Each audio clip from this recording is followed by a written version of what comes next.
let's talk about something complicated, shall we?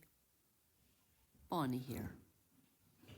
The younger dogs are all up in arms about the investigation into the goose tragedy.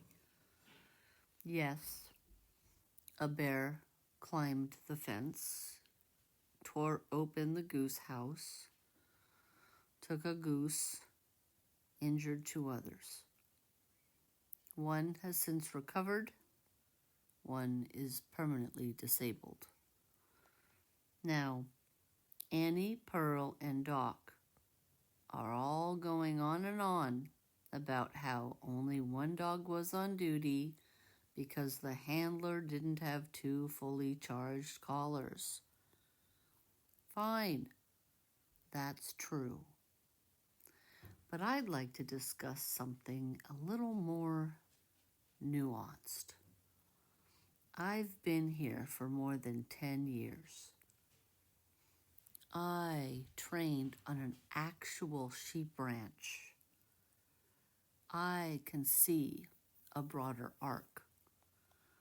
So while the handler has their part to play, and trust me, they do, let's zoom out. We are surrounded on all sides by a redwood forest. And in those redwoods live animals who hunt for food. I would like to gently challenge the ideologists among us. It may not be possible to never lose any livestock. Frankly, the fact that I even have to say this boggles my mind.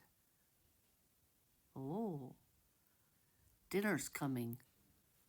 Ooh, more on this tomorrow. The handler has been improving our diet. Something about functional medicine for dogs. All I know is dinner has been really good lately. Bonnie out for now. More on this tomorrow.